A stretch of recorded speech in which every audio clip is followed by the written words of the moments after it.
Hi, my name is Sarah George, and I'm with the Wabasha Farmers Market. And today I am going to walk you through how to add product to Local Orbit, your sales platform. So I'm logged in now onto Local Orbit, and I see my dashboard. At this point, I'm going to click on Products.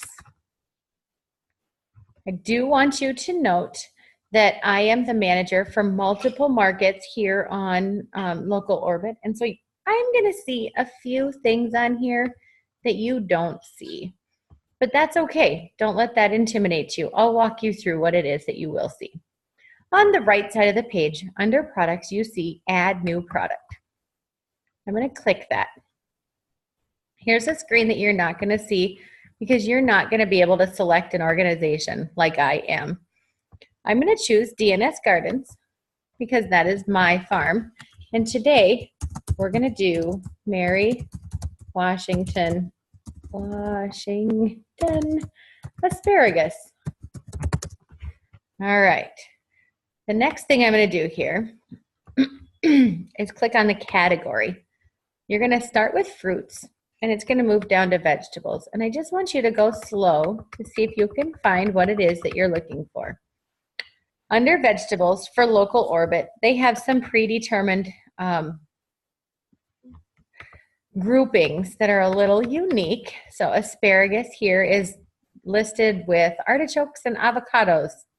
I find that unique, but that's okay. That's how it is, and there's nothing we can do to change that. We're going to do a file upload. It's best if you have the availability to upload a personal picture of this item so that it's not a file that somebody else has created. Because if you have your own picture, then you know that the buyer is getting exactly what it was that they had placed an order for. So I'm going to list Mary Washington asparagus, and I am going to put in the long description that this is tender, sweet, and delicious. Large spears. I cannot click organic because I'm not certified organic. Even though I'm doing organic practices, I am not certified, and therefore I can't do that. I have several ways that I sell my asparagus. So I want to show you each of those ways. Oops, it's bouncing because it just uploaded my picture. I want to show you each of those ways and how we can add them here. So the first way that I sell my asparagus is by the bunch. I'm going to use the product code ASP, and my bunches of asparagus is approximately 10 to 12 shoots per bundle. And the next thing that I want to show you, we'll add another one in a minute, but the next thing I want to show you is my more product info.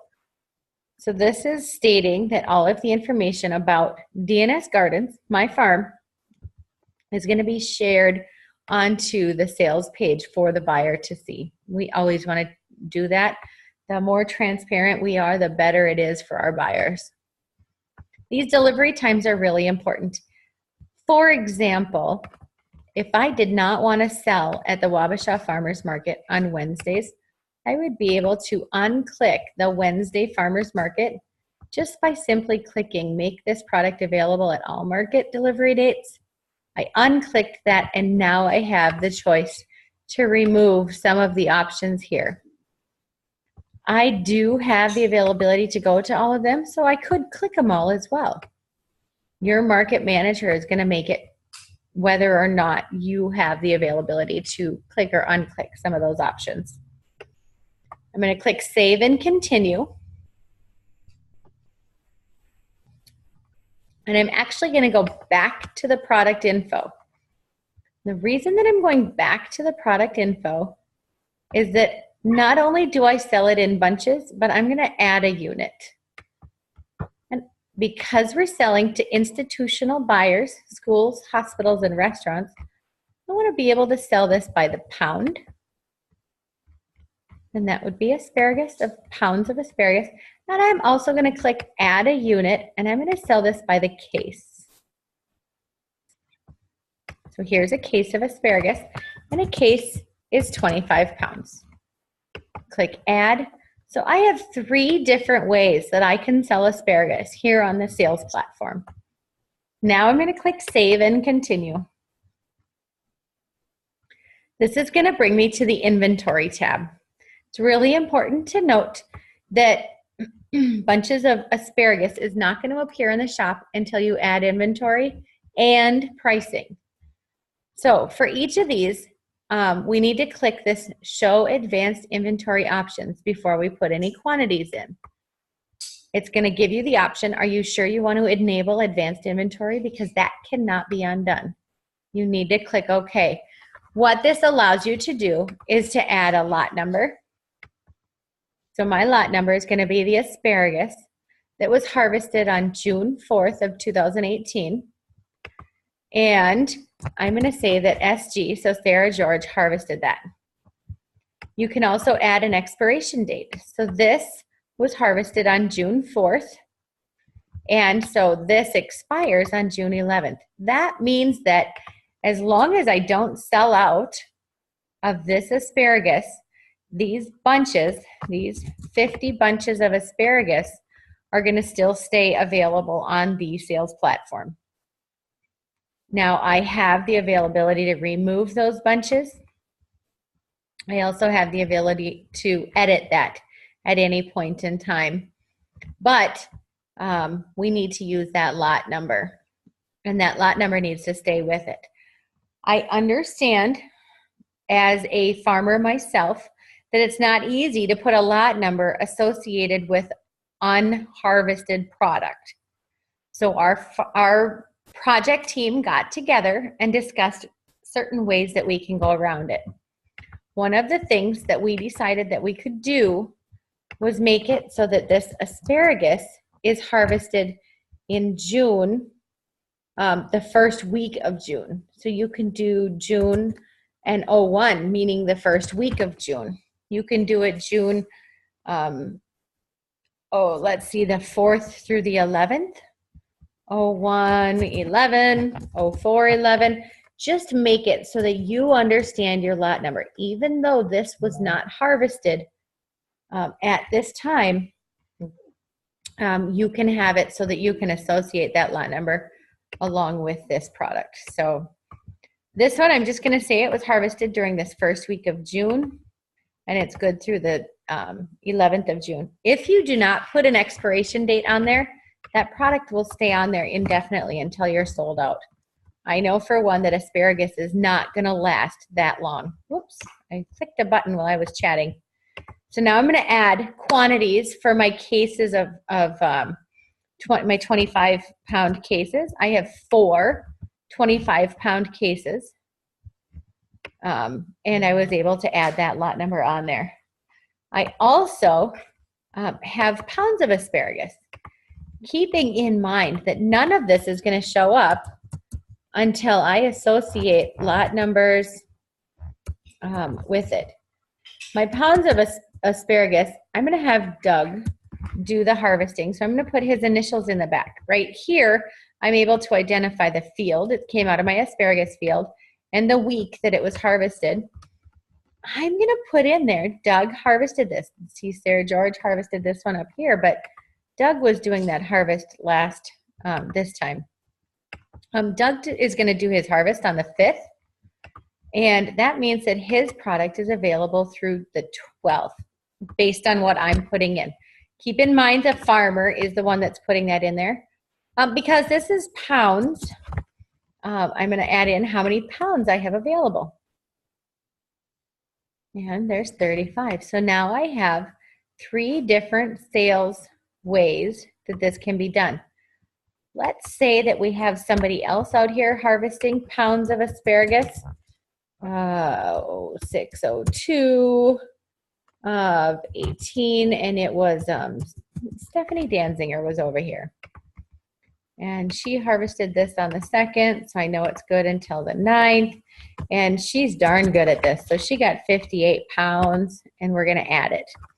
Want you to know that because I have 2 separate lot numbers, it's going to move this lot number first because it has an earlier expiration. I also want you to note that this is going to show that there's 93 pounds of asparagus available from D&S Gardens. It's not going to say, hey, this is expiring soon or anything like that. It's just going to identify 93 pounds available. So we're going to continue to pricing. All right. So we're going to start off first and foremost with the pricing. We have it available by the pounds, the bunch, and the case. So right here, based on a pound, if I put in $7 a pound for asparagus, the buyer, you're going to notice that the sale price is going to show up at $8.14. That is because Local Orbit automatically adds a percentage of the sale for the markets.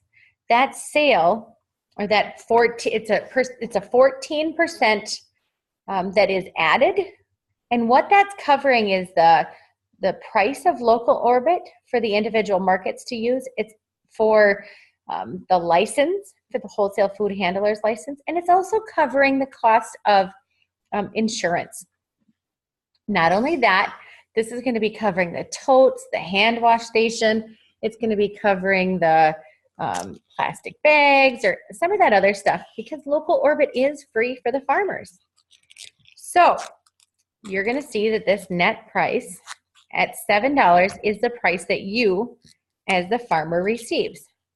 If, however, you want the sale price that the buyer sees to be $7, you can put that sale price in there and automatically you saw that the net price showed up.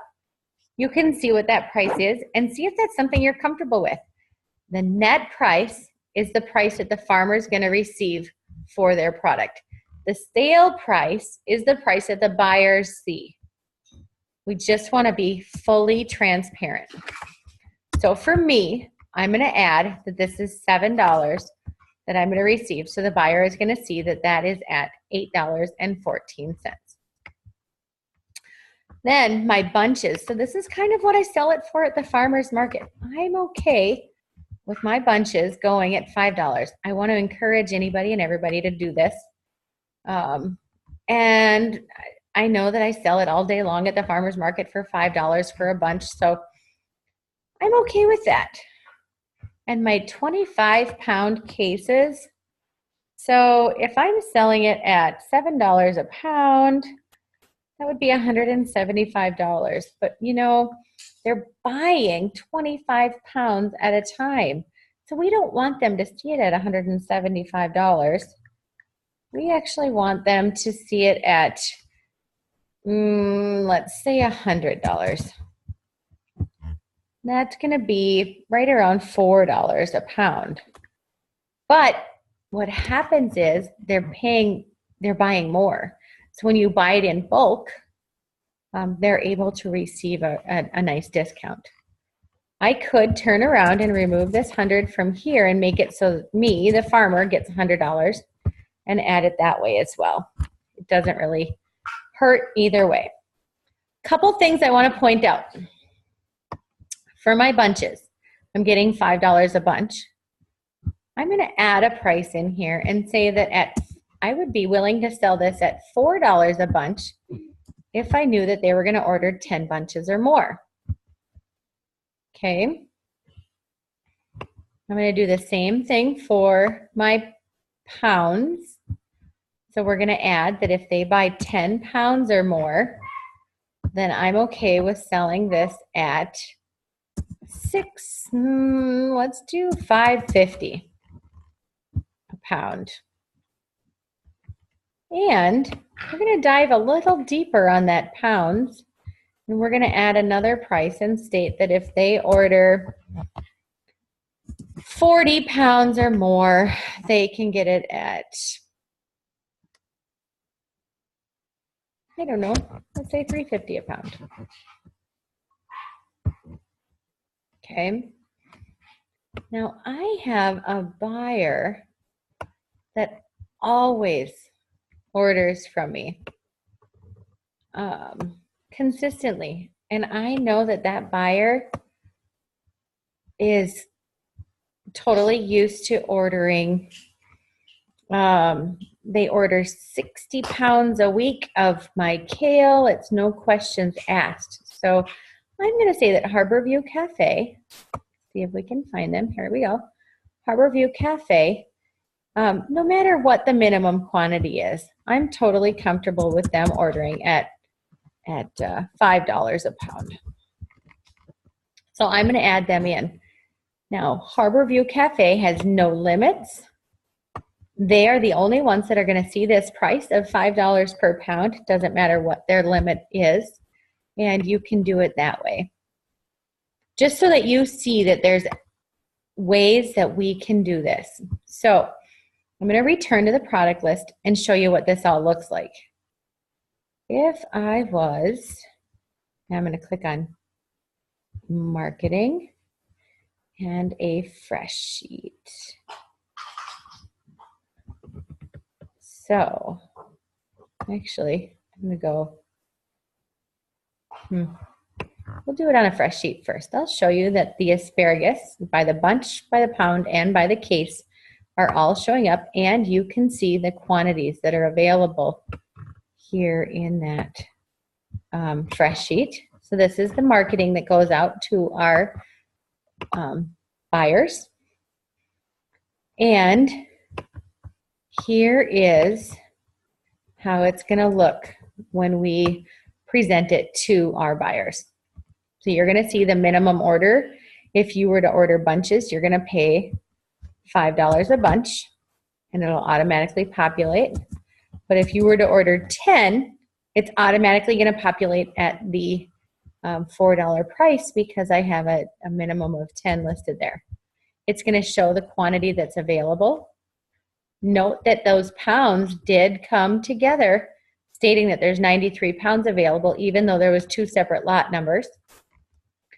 This is the standard price for pounds of asparagus versus if you order 10 pounds or more and 40 pounds or more.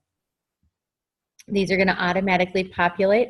And the other thing I wanted to show you is here's the who. Here's the how everything is grown. And here's the where it's grown. So be sure to populate this information on your account. And last but not least, here's that little plus mark behind the item that explains the longer version of what we wrote about our asparagus. So this is where that was. And I'll show you what that does. So this is triple washed. But you know what? It's mixed colors and textures. It's triple washed. I love this explanation for the spinach. Tender, crunchy leaves, delicious raw in salads or sandwiches. It leaves your mouth watering for more. And so I really want you to see how this looks when you come in here for our buyers to see. It's important to add mouth-watering details when you're adding products into Local Orbit. All right, this should be the end of our video on how to add products to Local Orbit for a farmer. If you have any questions, be sure to reach out to one of your team members. We're here to help. Otherwise, thanks and good luck.